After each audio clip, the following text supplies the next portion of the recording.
where on the chapter 3, we are focusing on hydraulic machineries. As you all know that we have 3 different chapters. From chapter 1, we already discussed in terms of a pipe flow analysis. Then we go for a second chapter on the open channel, all right, where we discuss in terms of in the condition of the uniform, the steady non-uniform flow. So for this weeks and onwards, we focus on the hydraulic machine. Hydraulic machine, for your information, we only focus on pump and turbine only. Right, for our course outcome for this chapter, which is CO3, to analyze the operational performance of the pump and turbine. We are more focused on the performance. Yeah, we are not detailed as in other field of mechanical, where they are discuss how to design the pump and how to design the turbine. No, on our angle, we are more toward the operational performance.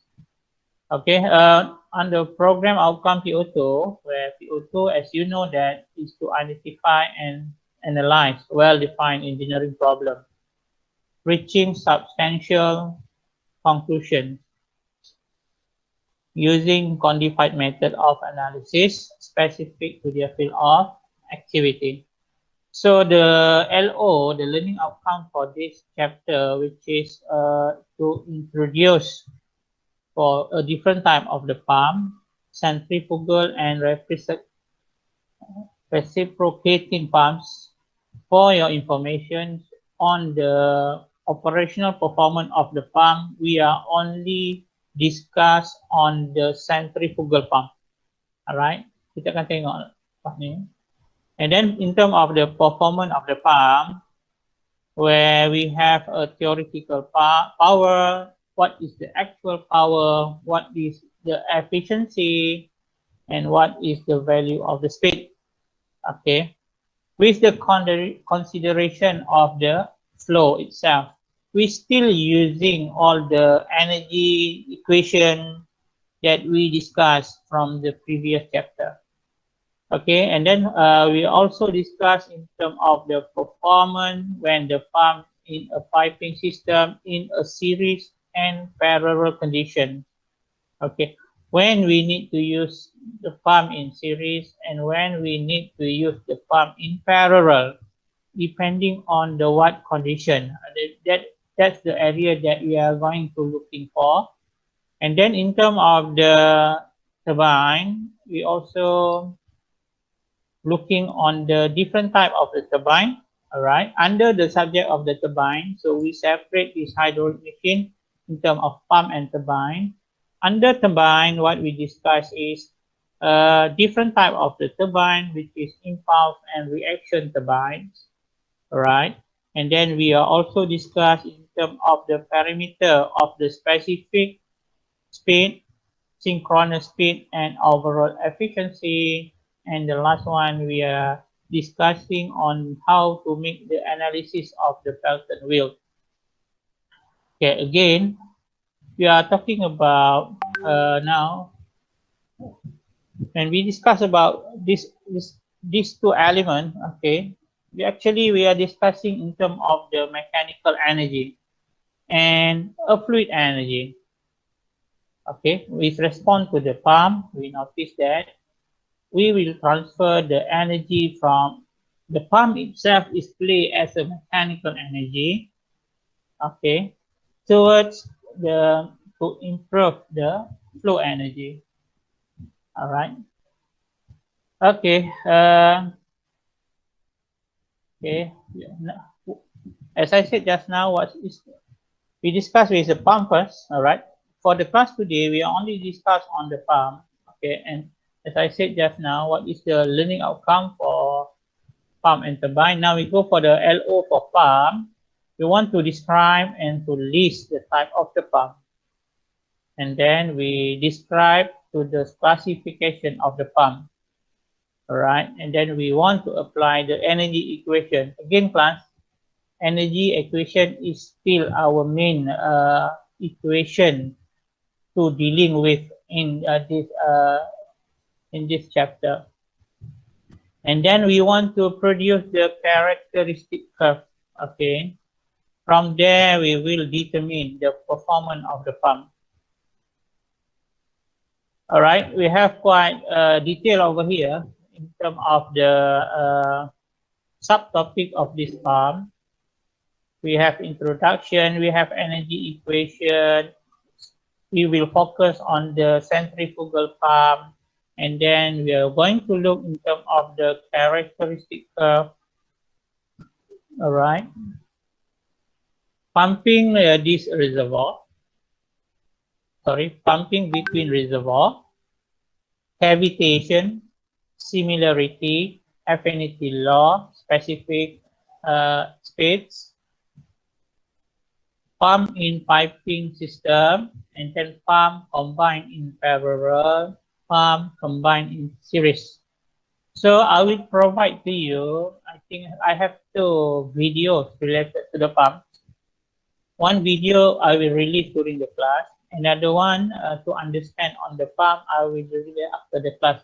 You can have a look and to visualize what is the simple or the basic principle of the pump.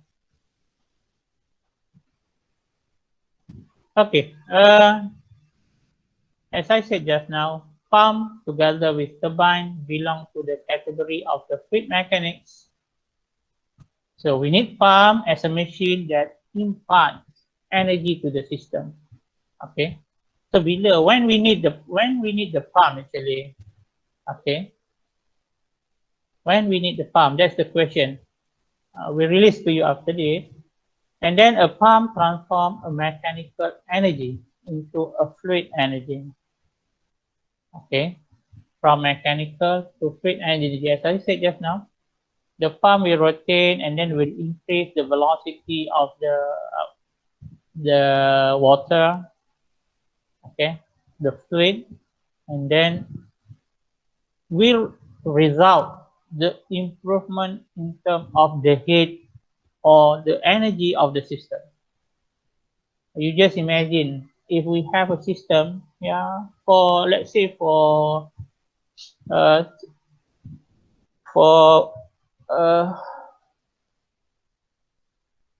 the system, for the water will be transformed from the logi to the community. The system that we have normally will incur a quite huge in terms of distance. All right, from the treatment plant to the end user, it will take about numbers of kilometers. Let's say as simple as in our campus, our water treatment plant for drinking water is located next to Pahang River, which is located about 30 to 40 kilometers from the campus. So how we want to make sure there is a flow from the water treatment plant to the end user in Bandar Pusat, Jenka. So that's why we need a pump. I think you all dah tahu kot, dah biasa tengok what is the physical of the pump. I think you can browse on the YouTube numbers of data. And then in terms of a turbine is transform fluid energy into mechanical energy. Okay, turbine which is from fluid energy into a mechanical energy. All right, and then subsequently into electrical energy. In our case, in Malaysia, we have what we have, which is a hydropower turbine. All right. The principle is more the same. Okay. From the water energy actually for our turbine will hit the vane of the turbine. The vane of the turbine meaning that it start rotate and then the rotation will transform into a electrical energy. Okay, we have a few types of pump. Okay, pump can be divided into 2 different types of the pump.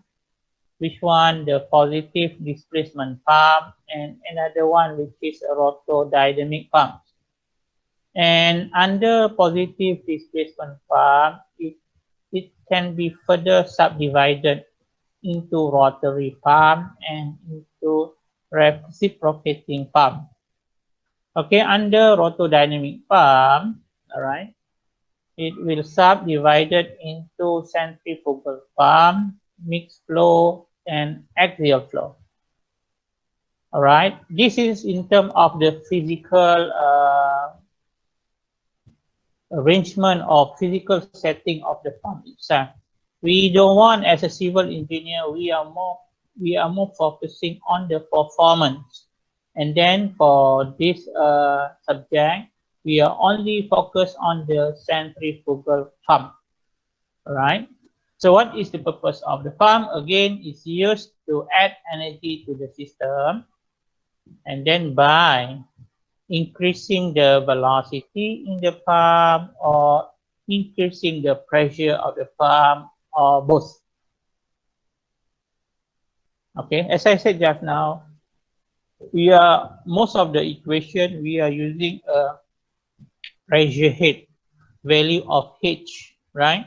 Plus value of H. So we want to increase, one is the velocity, most of the time is actually both. We want to increase the pressure. All right. So pump are useful again to increase the flow in the pipeline when the pressure is low.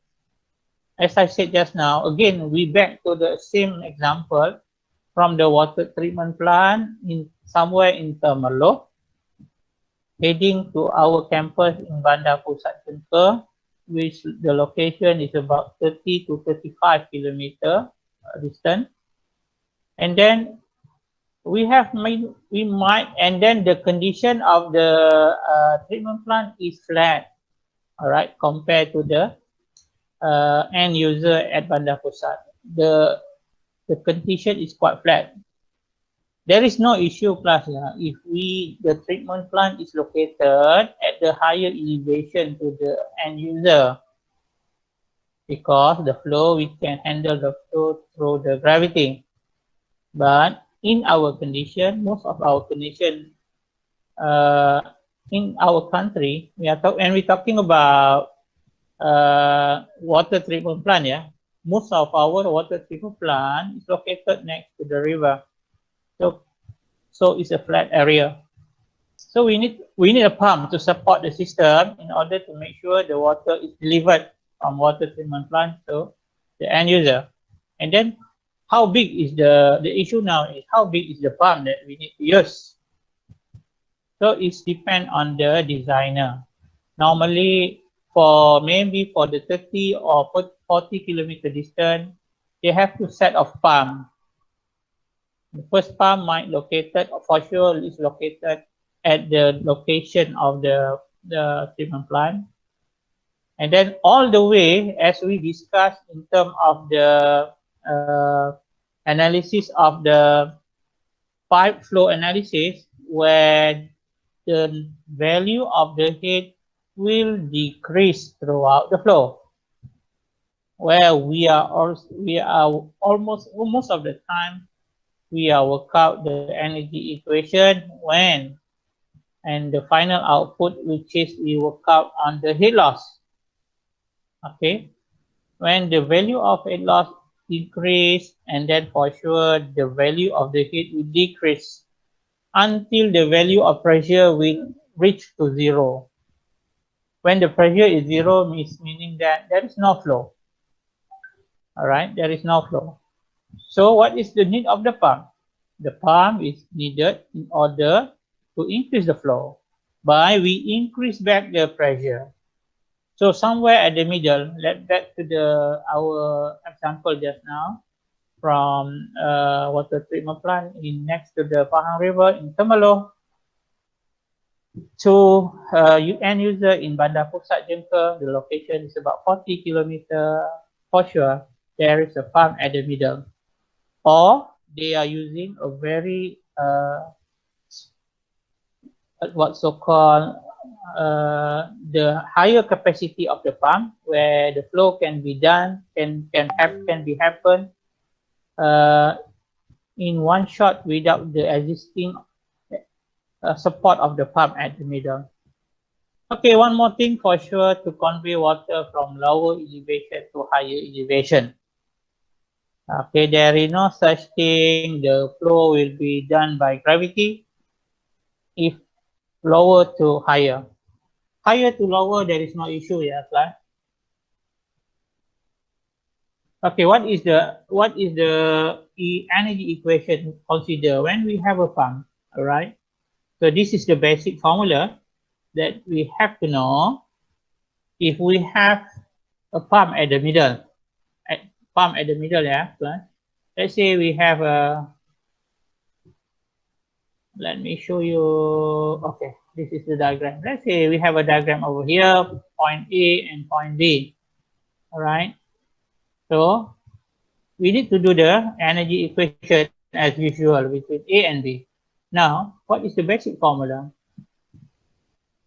So this is the basic formula. Pressure at point number 1. This is a normal equation, yeah. PA over rho G plus V1 over rho G plus V1 squared over 2G plus Z1. Right. The normal equation, which is V2 over rho G plus V2 squared over 2G plus Z2 plus H, right? Now this H we bring to this side, which is negative H. What is this H? This is head loss.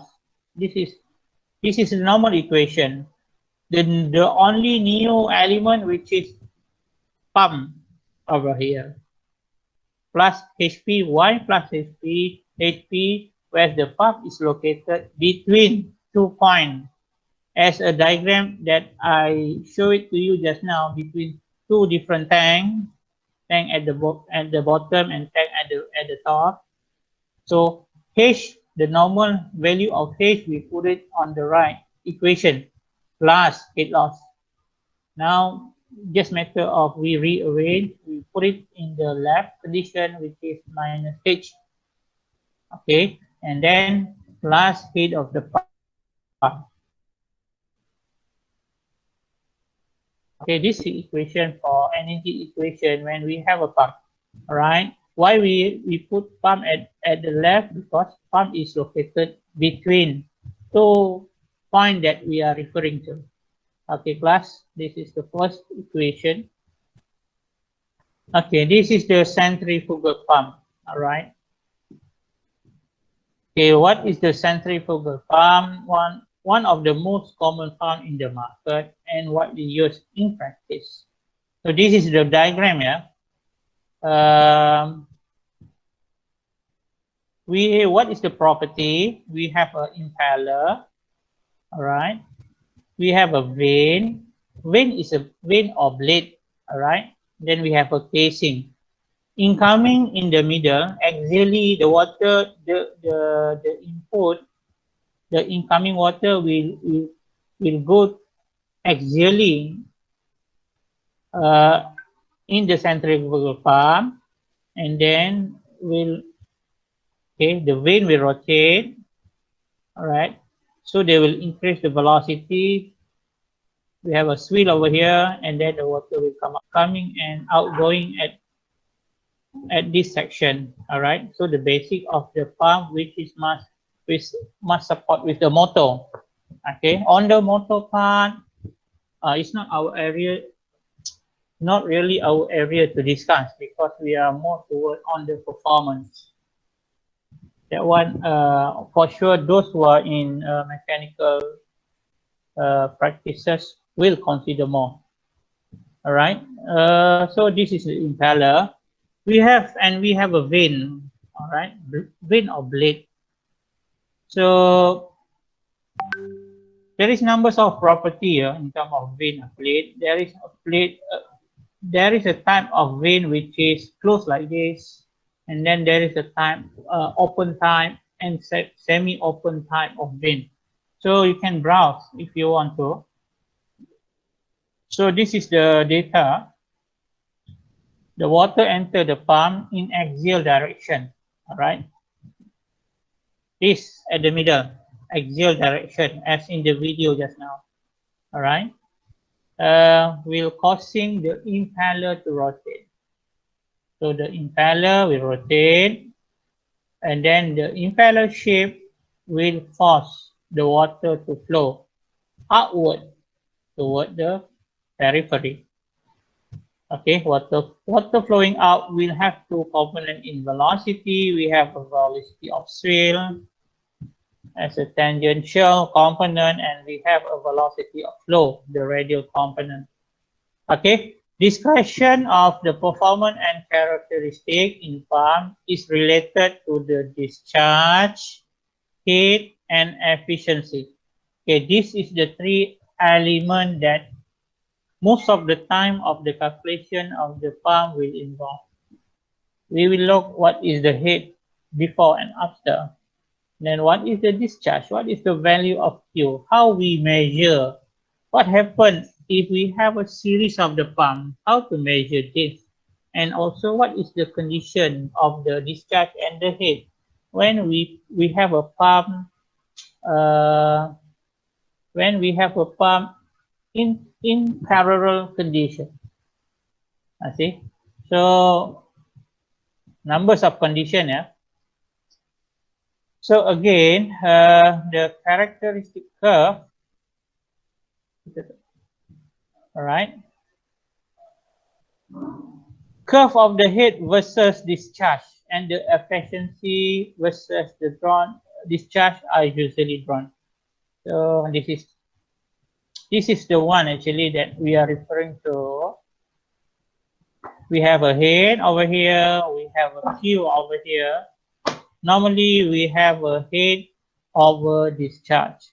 Okay, this is the theoretical of the pump. Okay, this is the theoretical, this is the actual condition. Okay, let me have a look first in terms of the data. Curve of head versus discharge and efficiency versus discharge are usually drawn. Okay, let me show it to you. The actual here. We have three different. Let we have a look in terms of this diagram first. We have three different graphs actually. There where we can combine as a single graph. We have head over discharge. Okay, this is the typical value. Okay, this is the typical value, even though the formula which is this. Saya tak masuk lagi yang ni ya, saya cuma nak, let me show it to you a rough idea first before we go in detail. Okay, this is for H over Q. Next, this is the efficiency over Q. Okay, you can see here in terms of efficiency, the efficiency of the pump is doesn't mean you increase the value of Q, efficiency will increase until at a certain Q. That's the maximum efficiency of the pump. If you increase the value of the Q after that, the efficiency will decrease. Okay, in terms of head, okay, in terms of the head, the value of the head will decrease with the increase of the Q.